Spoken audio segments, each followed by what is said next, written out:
Everybody. So we are going to be starting our new unit where each of you is going to decide which of the following classic novels you would like to read over the course of the next few weeks. So I'm going to do a quick book talk on each of the following books. I have some pictures of them and a little synopsis of what they're about.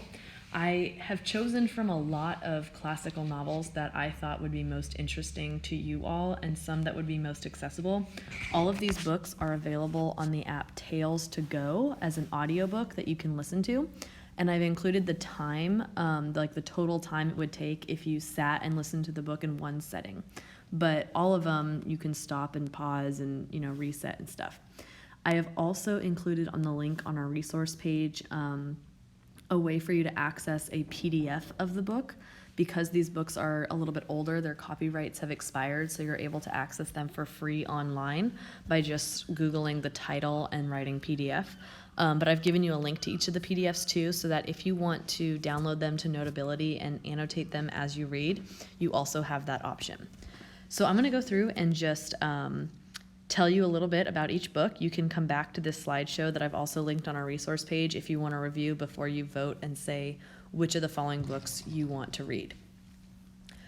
So the first book is The Scarlet Letter by Nathaniel Hawthorne. This is a classic American novel, really fun to read. I read it in 11th grade when I was in high school, and it's a little bit scandalous.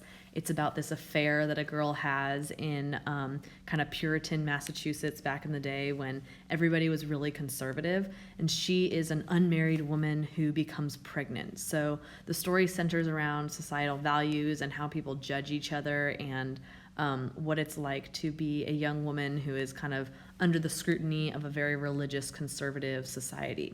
If you like the book The Handmaid's Tale, this might be a nice kind of book for you to read too.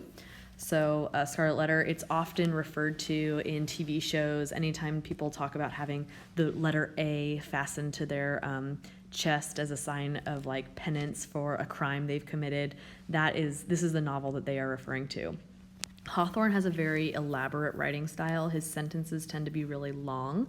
So if that's something that you're able to follow while listening or reading the book, it's a really good example of complex syntax if you're looking for that as well. So, Scarlet Letter by Nathaniel Hawthorne. The Tragedy of Othello by William Shakespeare. So I think this is the only Shakespeare play that I've included in this selection, mainly because I feel that Othello isn't often taught in high school, so this is a nice opportunity if you're a Shakespeare fan to get access to this really famous and classic play. You have an Italian merchant who is in love and trying to go about his business, but he has this friend that he thinks is a friend named Iago who betrays him. And this is an interesting play because given Shakespeare's time, it addresses issues of racism, which is not often done in a lot of literature that we see coming out of like older texts. So if you're interested in Shakespeare, if you want to read poetic language, this is a play, so the actual runtime of the audio is much shorter, but it'll probably require you to pause and stop and annotate the text and read summaries because it is written in that older English, so it's going to take some deciphering, even if the actual runtime is pretty short. Jane Eyre by Charlotte Bronte. I have two books in here by two different Bronte sisters. These are, like they were very feminist authors. Their writing style tends to be very dramatic and part of that romantic era of writing.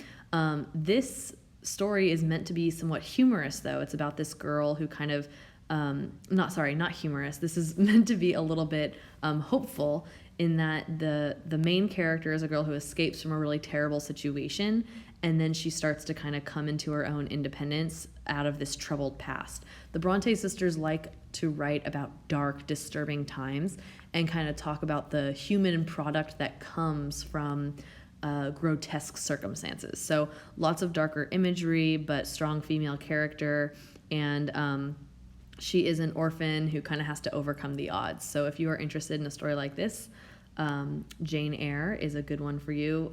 Classic text, often alluded to in other more modern works. If you understand who Jane Eyre is and what her story is, you're going to be set up to understand a lot of allusions that you see in other texts you read in college. The other Bronte's sister is Emily Bronte. She's the author of Wuthering Heights, probably one of the most classic, iconic books that I didn't read in high school, but when I was studying to become an English teacher, I thought that this was going to be a book I would need to know about, so I read it before starting graduate school. And it's a little bit longer, but it's talking again about an orphan who is taken in by this really wealthy family, and he ends up falling in love with the daughter, Catherine. And Catherine is this cruel woman who's really like kind of dark and malicious. She ends up marrying someone else, even though she's in love with Heathcliff. I feel like I'm giving away spoilers, but it's very dark, kind of twisted, cynical, and it's told from the perspective of people who worked in this giant house, this manor, and kind of oversaw these children growing up and saw what they were able to accomplish and get up to. So really classic novel, kind of a lot of twists and turns. I did feel like it was a little bit long for my personal taste, not enough action or plot, but it's a good one to know and read if you are interested in the Bronte style of writing. Great Expectations by Charles Dickens. This is normally taught generally at the 9th grade level.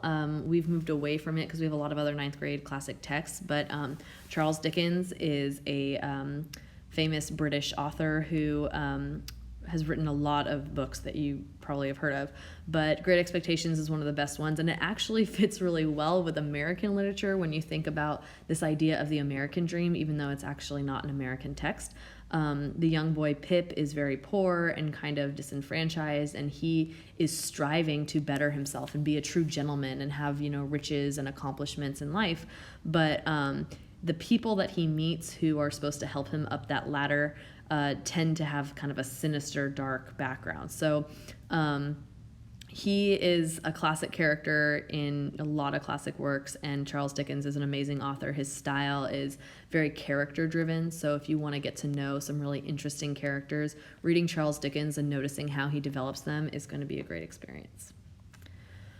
Tale of Two Cities, probably one of my favorite books on this list. Again, we have some Charles Dickens, and he writes about the French Revolution from the perspective of two cities, obviously, London and France. And the characters in his book that you come to love are moving between these two cities in a really tumultuous time. There's some twists and turns. I know a lot of students like to read books that have like twists and a really intricate plot. So this is going to be a great book for you. Beautiful imagery in this one. He is a good author that incorporates sound into his stories and allows the reader to hear what's going on as well as see and visualize it. So if you want examples of great imagery, intricate plot, this is a classic story where there's a lot of moving pieces, but the plot points really get tied up nicely. Not like always happily, but they all kind of come together and work together, and definitely a great story. If you have not read A Tale of Two Cities, I would highly recommend you choose this book. It's a little bit of a longer book, but it's a quick read. So yeah, would definitely recommend this one. If you're interested in like the play Les Mis, you would probably like this book too. Emma by Jane Austen. I have 2 Jane Austen books in this list, and Emma is one of them. Jane Austen generally writes from a female perspective. She has characters that kind of defy the social norms of their time. And this is the one that is going to be a little bit more humorous and funny in that you have this girl who is trying to play matchmakers. If you like romantic comedies, then this would be the book for you. And it's just kind of this mismatching of couples and kind of the craziness that happens after it. But you tend to really love Emma as a character throughout the story and kind of see her own evolution from the start to beginning. So if you like Jane Austen and you've already read Pride and Prejudice, this might be a good next read for you if you're interested in that kind of genre. And then Pride and Prejudice. If you haven't read Pride and Prejudice and you like Jane Austen, you like classic novels that have strong female leads, this is an iconic text that you must read. There's also several film renditions of this book that you can explore as you're reading.